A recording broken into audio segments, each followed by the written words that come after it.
Now, together with you, we are going to draw a picture of an animal that you probably have not heard of before.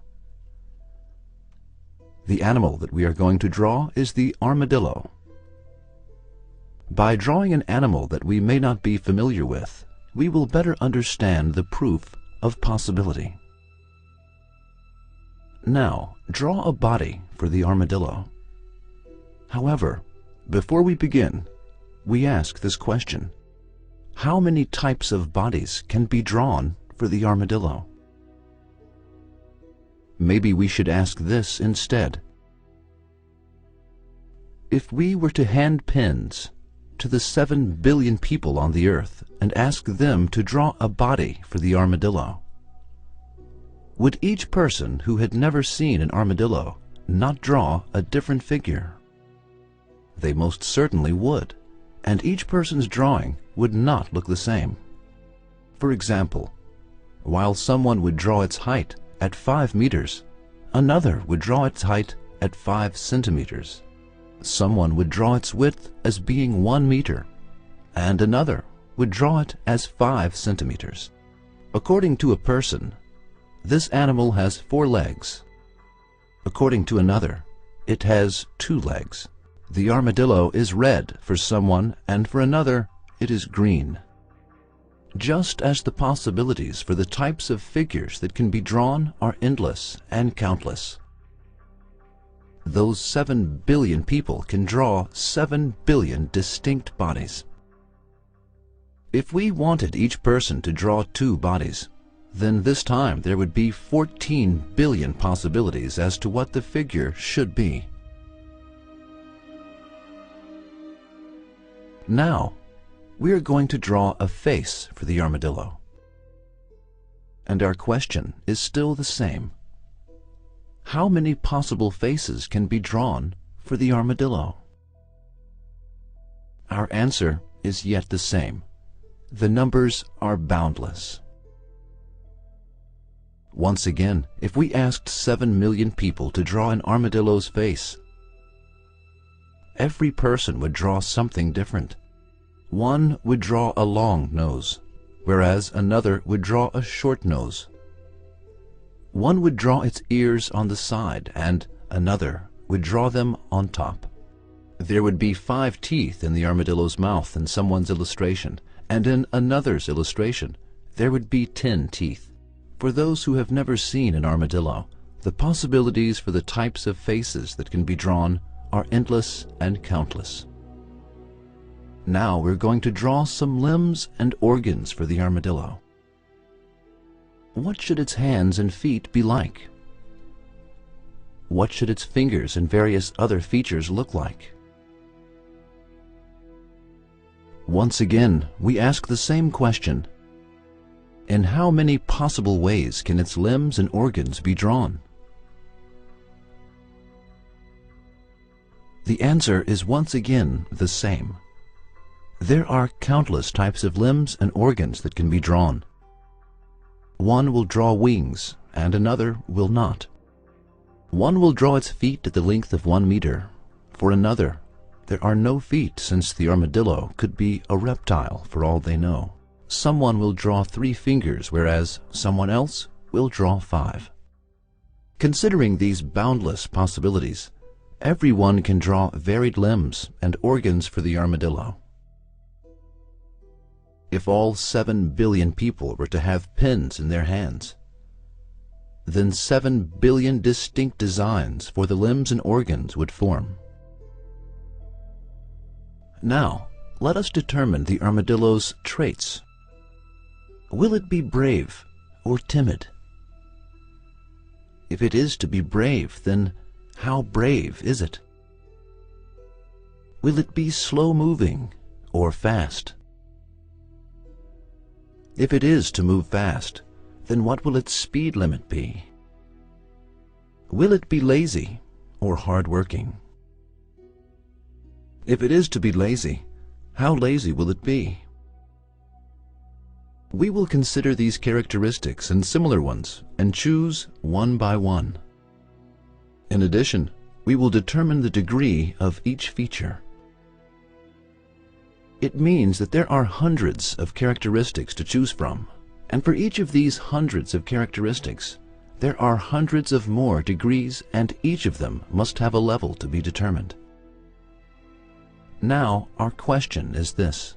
If we were to place the hundreds of characteristics that are to be chosen for the armadillo in front of the world's 7 billion people, and if we were to want these people to determine the armadillo's characteristics and their degrees, would there not be 7 billion distinct results? Of course there would be. It means that characteristics involve unlimited possibilities too.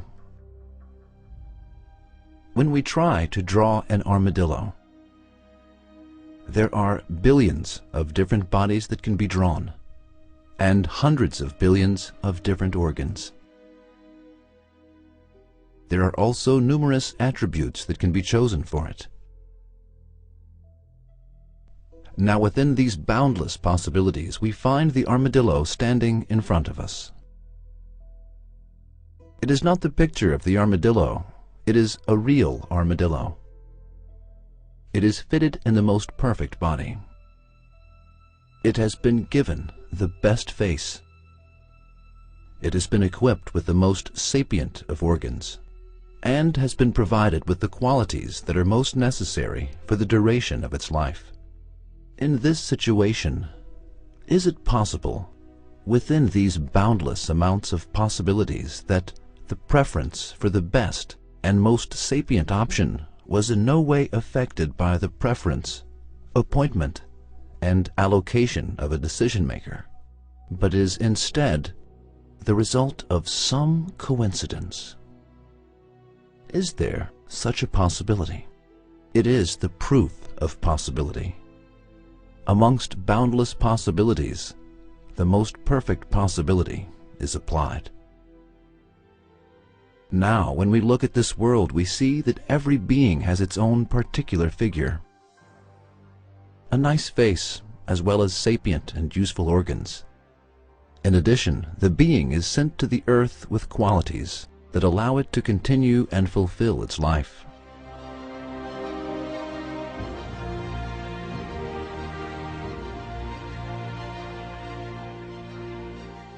Nevertheless, within the boundless amounts of possibilities, the being is given a particular figure, is ornamented with a suitable face, has been equipped with sapient and useful organs, and has been placed with qualities that are adequate to its body.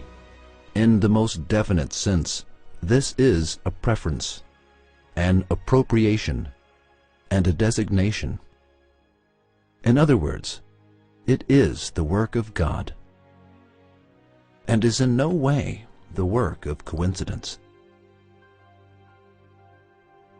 Now let us look at how the most appropriate preferences are chosen for a camel. A camel's hump are like a reservoir. For days, the camel is able to manage with this livelihood, and it can live without water for 3 weeks. Its feet are wide, and the camel can run in the sand without sinking. The lashes on its eyes are like a net, and even in the severest of conditions, its eyes will not be filled with sand.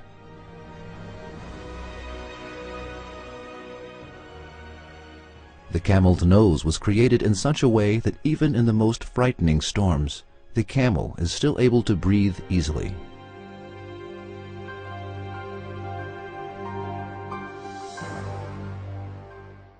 Its top lip is cleft, and it allows the camel to eat thorny desert plants.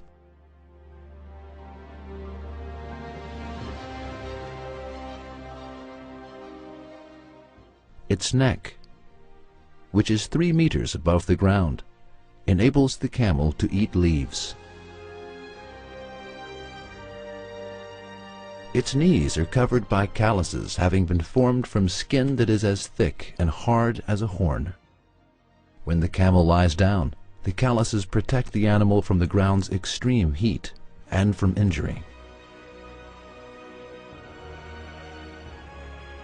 By means of its thick fur, the camel is able to endure summers that are 50+ degrees Celsius and winters that are 50 degrees Celsius and below.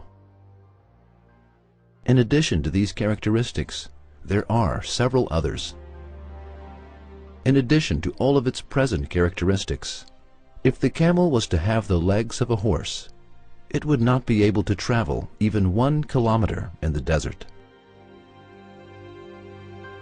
Likewise, if the camel's eyes did not have nets, then it would not be able to take even a single step in a storm.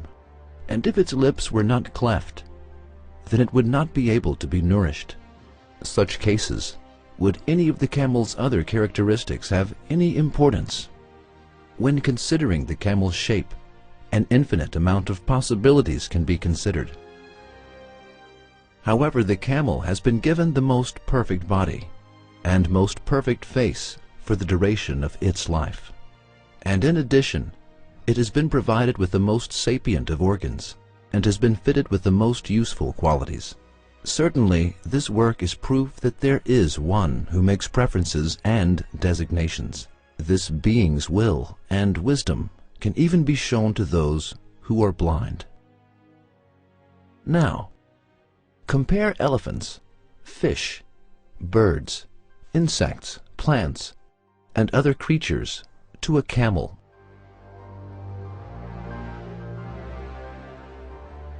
Think of the existing possibilities for their bodies, faces, organs, and characteristics. Afterwards, visualize the most perfect possibility with your eyes. Then, ask yourself whether or not this preference is a work of coincidence.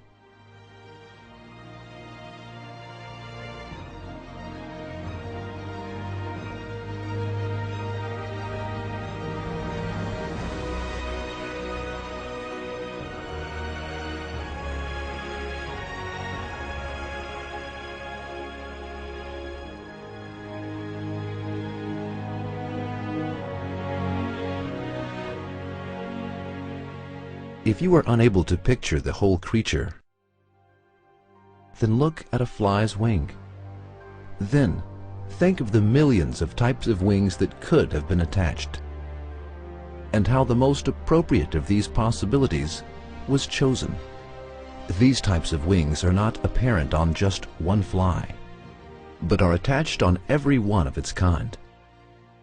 Figuring that there are billions of possibilities for the types of wings, yet the best kind was chosen and is visible on all flies. Could this still be an art of coincidence? In light of all these examples, let us now summarize the proof of possibility. In this world, every being has a particular body for itself. Although there are countless possibilities of body types, the most perfect of these possibilities has been chosen, which proves the presence of a decision maker, and this decision maker is God.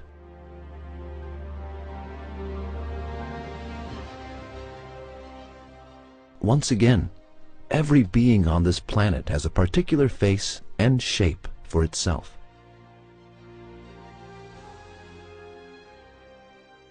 While there are boundless possibilities in the types of faces and shapes, the best of them were chosen, which proves that there is a patron of will.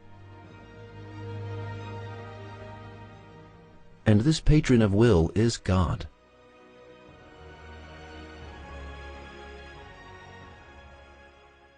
Every being on this planet has a particular personality for itself.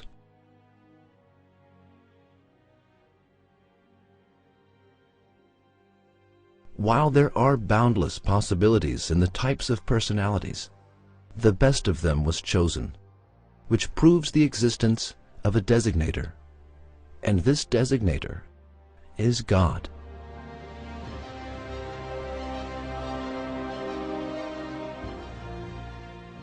Lastly, Every being on this planet has special and sapient organs for itself.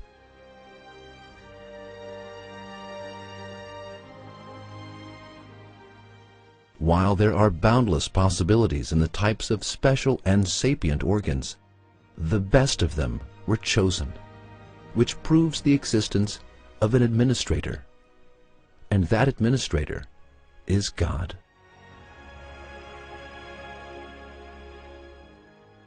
Briefly, let alone the universe, even a fly's wing cannot be interpreted as a coincidence.